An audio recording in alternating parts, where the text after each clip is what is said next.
decide on changing the way voting districts are drawn. Plus, President Biden is set to address the nation tonight for the first time since stepping down from the 2024 presidential race. And summer baseball in Athens wraps up for the season. Newswatch starts right now.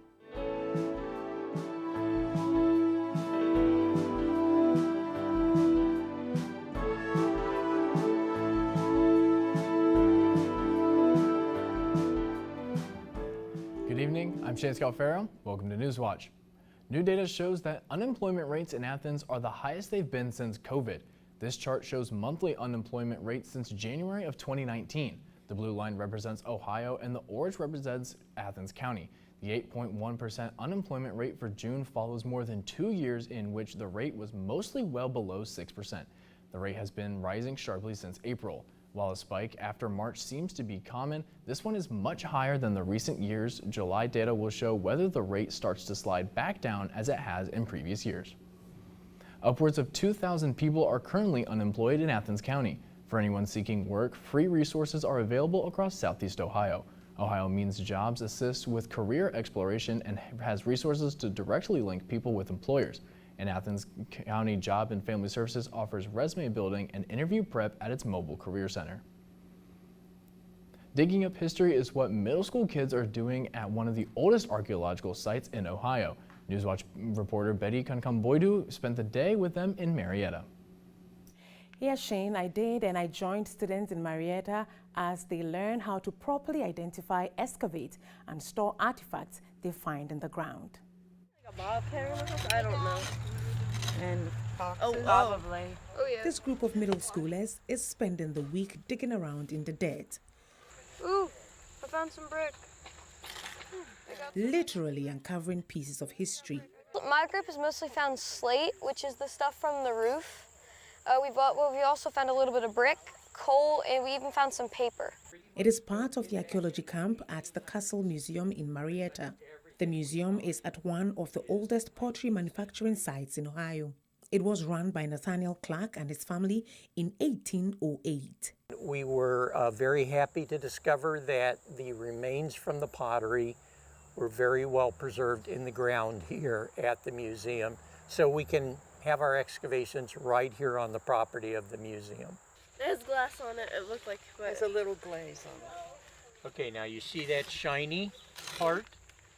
That's what we call glaze.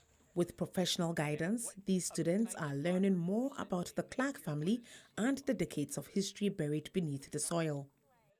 This is not just taking a shovel and digging a hole and finding things. We're using specific methods in a careful way to maximize the information.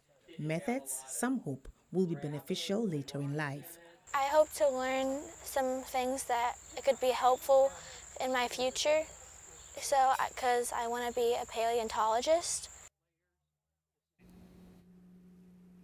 Now the camp for kids ends tomorrow, and next week there will be another for adults. Reporting for Newswatch, I'm Betty Kankamboidu, live in studio. West Virginia has asked the U.S. Supreme Court to temporarily block new rules from the Environmental Protection Agency. This request from West Virginia's Attorney General and those of more than 20 other Republican states seek to freeze the changes until the matter is resolved in federal court. The new rules call for existing coal and new neutral gas power plants to capture or cut 90% of their climate pollution by the year 2032. According to the filing, the challengers say implementing these rules would be too expensive and could cause plants to shut down entirely. As summer begins to wrap up in Athens, so does the Copperheads baseball season. Their final game is tonight, and they're celebrating with a community night. Forecaster Isabel Isco is there for a live look at the event and your weather tonight. Isabel, what's it like out there? Yeah, there's some good energy out here. There's about 1,500 expected for the game tonight. The energy's high. There's going to be a hot dog eating contest later. It is definitely a good night out here. And that weather, it's looking like those clouds and that rain is going to hold off for the game. So it's going to be nice out here.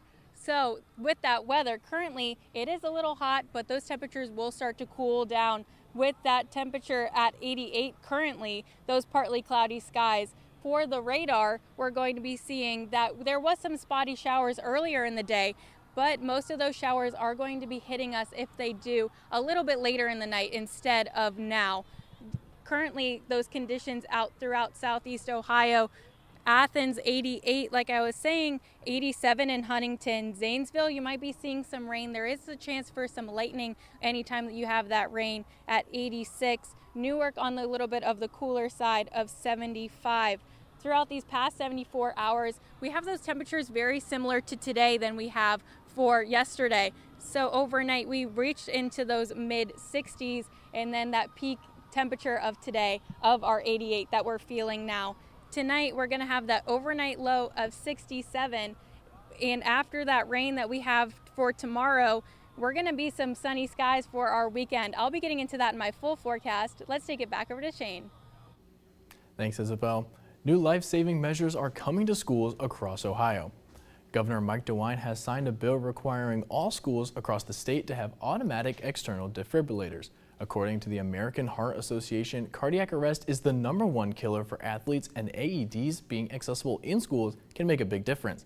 9 out of 10 victims survive if they receive a shock from an AED within the first 5 minutes of a student going into cardiac arrest. Ohio voters will get a chance to decide in the state's redistricting process in the November election. Secretary of State Frank LaRose announced yesterday the certification of the Citizen-Initiated Constitution Amendment of redistricting. The initiative would take politicians out of the map drawing process and replace them with Ohio citizens selected after a screening process. The Ohio Ballot Board is the next step for the proposed amendment. It will determine the language and title that voters will see on the November ballot.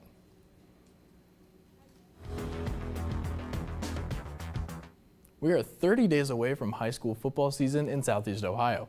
Teams have been preparing all summer for Friday Night Lights. Newswatch reporter Lucy Schaefer joins us with more on the Gallia Academy Blue Devils.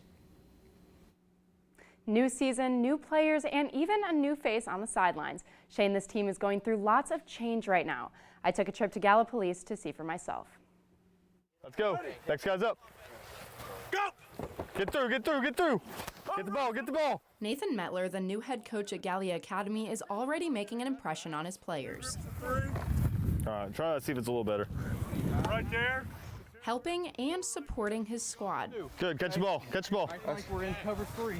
After 5 years as an assistant coach at Zane Trace, Fairfield Christian, and Westfall, this is his first head coaching job. I'm hoping that I can just build a great culture down here and continue the great tradition that's been down here. Defensive coordinator Tommy Saunders was a part of last year's staff and says the transition has been smooth. He's done a good job stepping in and trying to keep some of the things that Coach Carter had going, but also bringing his own insights and perspective. Metler's leadership is more important now than ever since the graduation of 14 seniors last season. Those were great guys to play with, and I think us juniors, we learned a lot from them, especially the seniors too. I mean, we're just looking to continue that legacy. That senior class was the last to play the 7-time Ohio Valley Conference champions, the Ironton Fighting Tigers, as an in-conference opponent.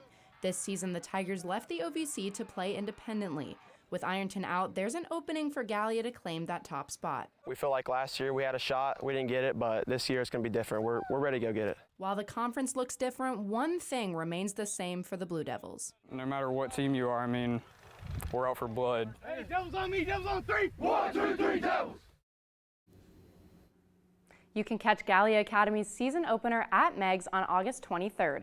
Metler told us every game on the schedule is important, but those players have one in specific circled on their calendars, at Ironton on October 18th. For more 740 football, check us out on X, formerly Twitter, Facebook, and Instagram.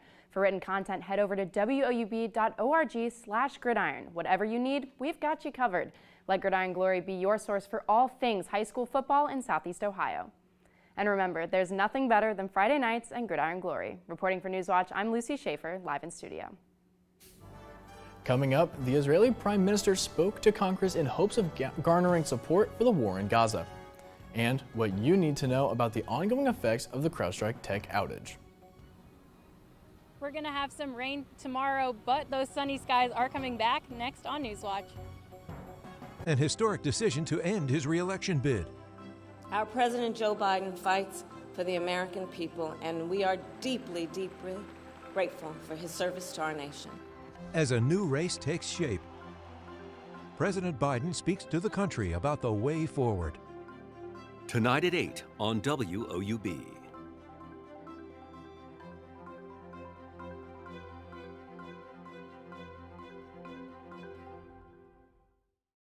Agatha Christie is the best-selling novelist of all time. And she was the world-famous icon, the playwright. And then there is the woman.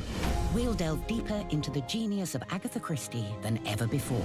There's an awful lot more beneath the surface. She saw blood, gore, death, and she wasn't afraid to use it. Her brain teemed with ideas. This is the untold story of what made Agatha Christie a brilliant mind. Sunday at 10 on WOUB. Understanding the past gives a sense of the future. This is the first time that anyone has seen this in 2,000 years.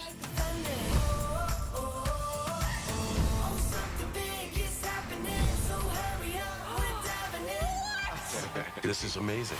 Well, I'm excited now. Pompeii is a battle against time.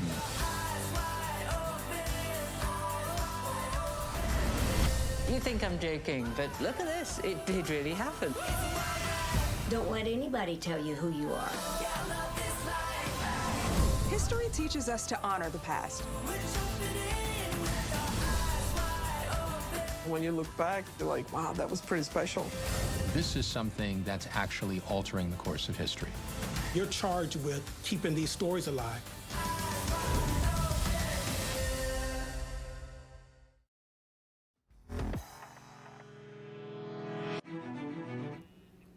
President Joe Biden is set to address the nation about his decision to exit the race and what he hopes to accomplish in the final 6 months of his presidential term.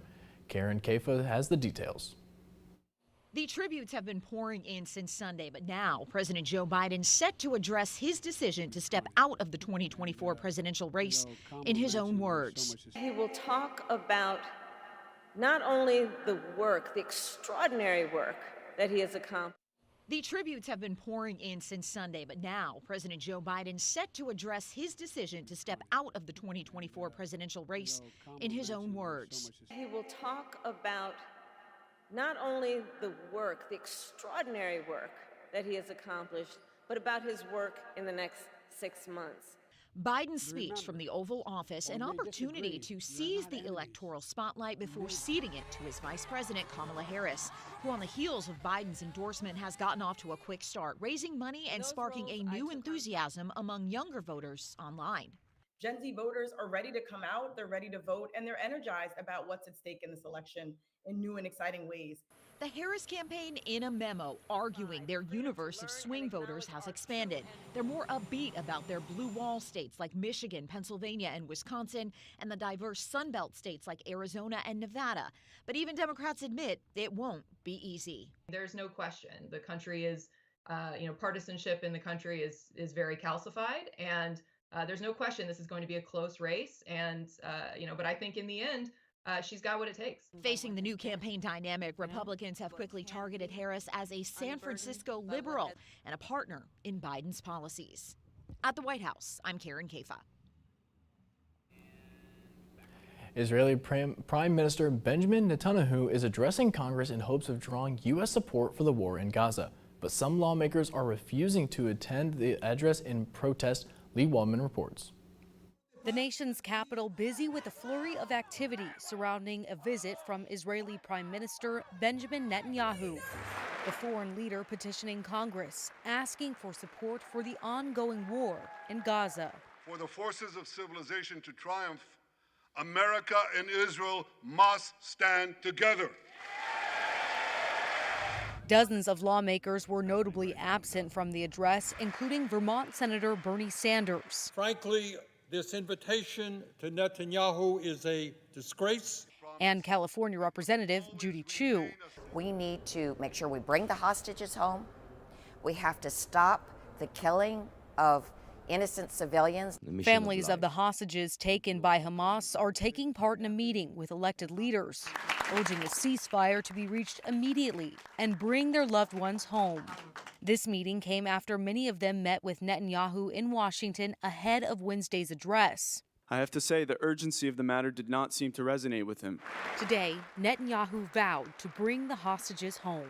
We're actively engaged in intensive efforts to secure their release, and I'm confident that these efforts can succeed. The war has claimed the lives of more than 39,000 Palestinians and left Gaza in a state of catastrophe.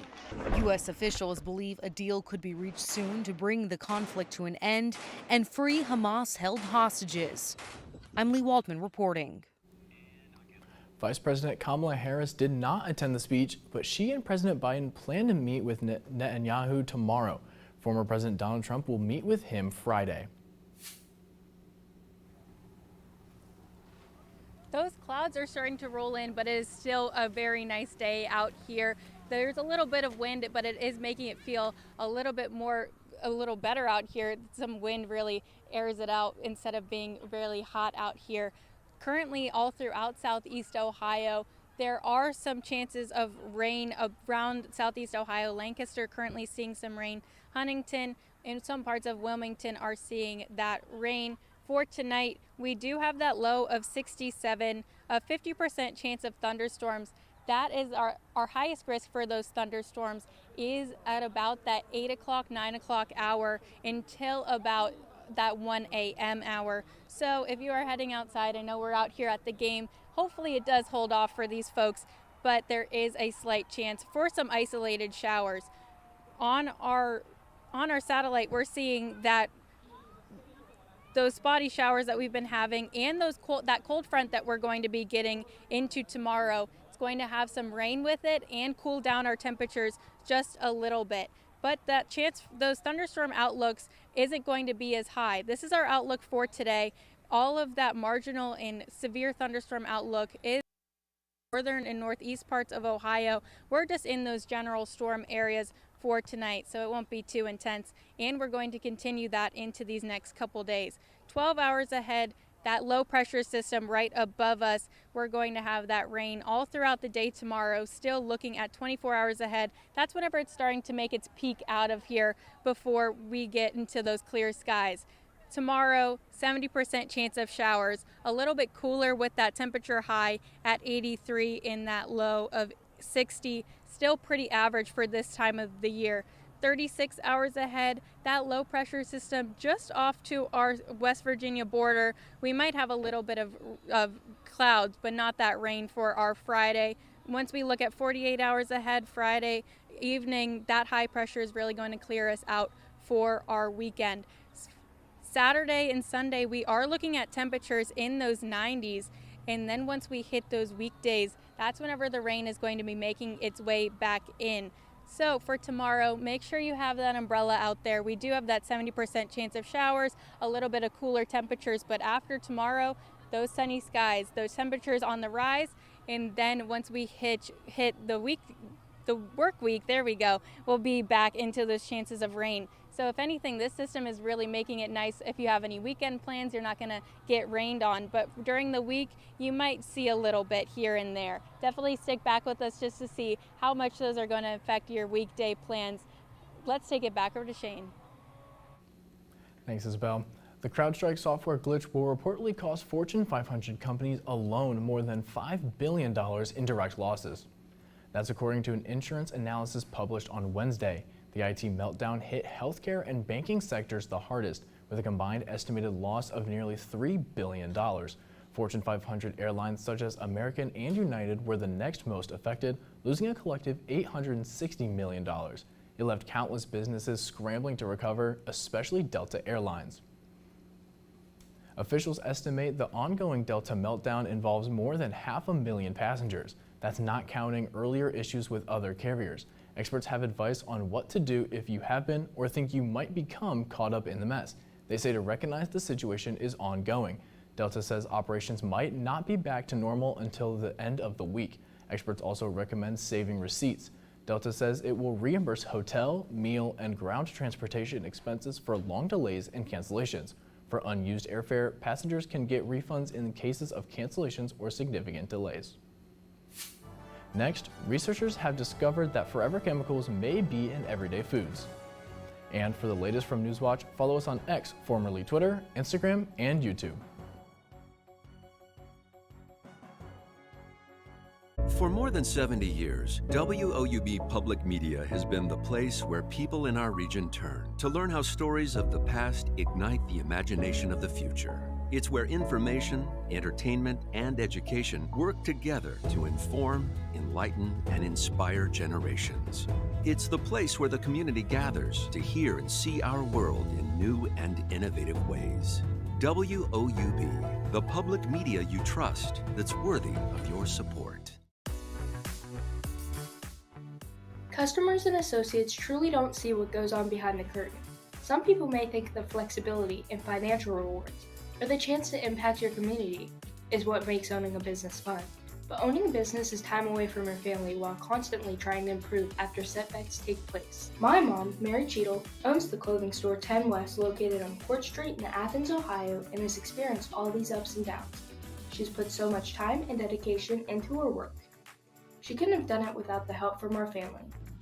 So family has been a big part of this business. Of course, it was my brother Kevin that began the business in 1988, and during those first few years, every single person in my family worked here at some point or another.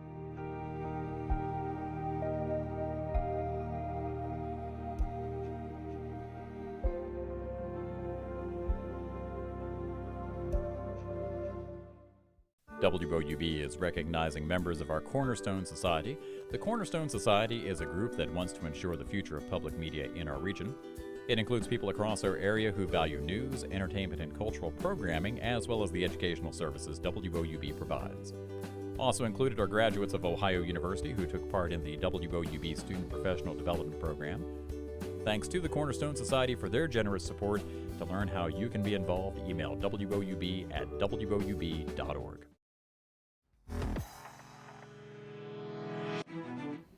Forever chemicals are estimated to be in the blood of 98% of Americans, and now researchers say they've found another reason why they are so prevalent in our system.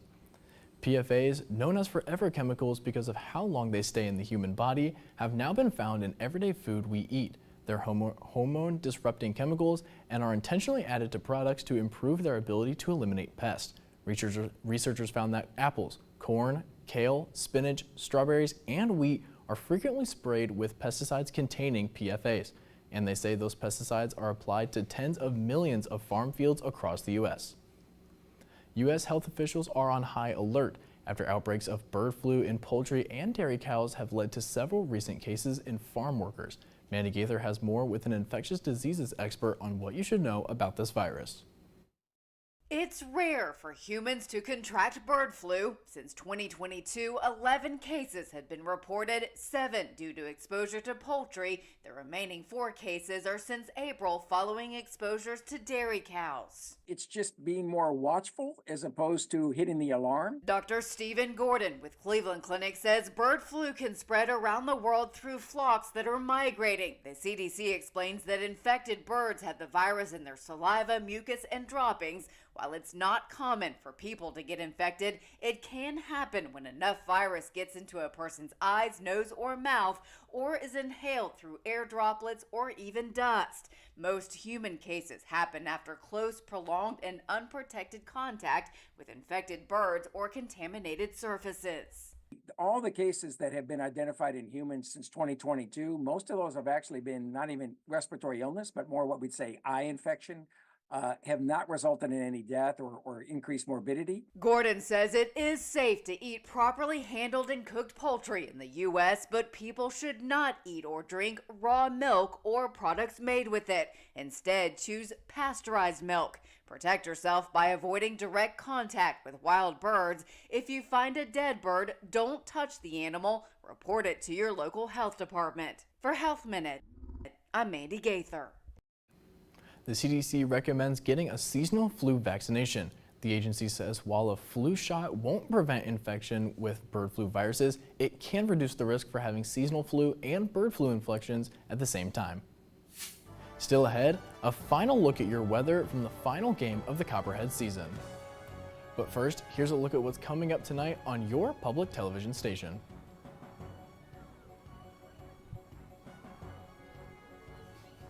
It was once one of the richest places on Earth. Now it's warming faster than 97% of the world's oceans. I am worried about the future. Some species are disappearing. Others are exploding. What's changed? Green crabs, thousands. At risk are jobs and every living thing. Can the Gulf adapt? Are there solutions to be found in the sea? The land and the sea take care of them, they'll take care of us. On Nova. Tonight at 10 on WOUB. Real archaeology is always a battle against time. The potential to find something brand new is right there. Oh yeah, you can see the burn. The eruption was catastrophic. Pompeii is the full picture. This tripled what we think the populace of Pompeii was.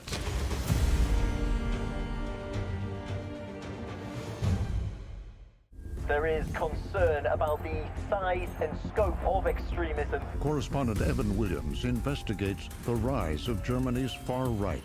Für die AfD arbeiten keine Neonazis. And the fight against it. We consider right-wing extremism the severest and most threatening danger that we have right now. If we want to live in democracy in 10, 15 years, we have to act now. There's no time to wait.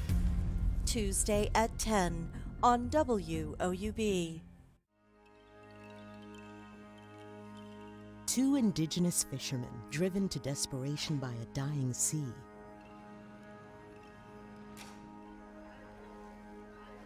Their friendship fractures as they take different paths. Tradition and modernity clash in Against the Tide on POV. Monday at 10 on WOUB.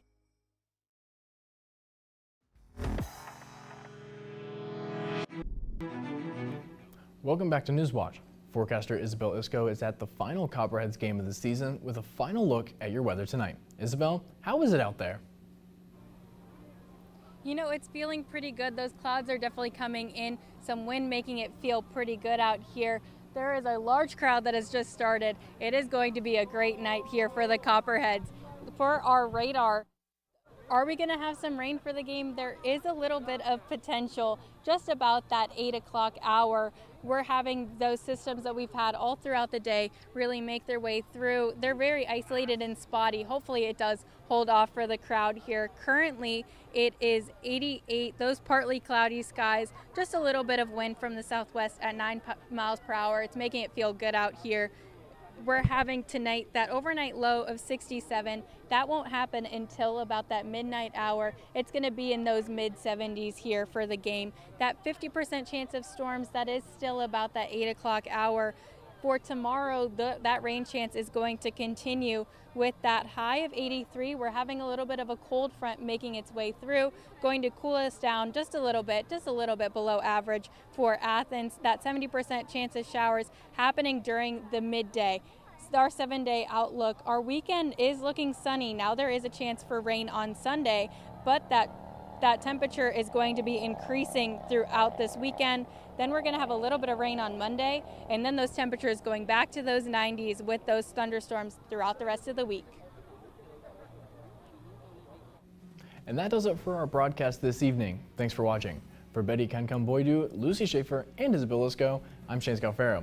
Stay tuned for the PVS News Hour coming up next. And remember, you can find the latest news anytime at woub.org or follow us on social media. Have a great night.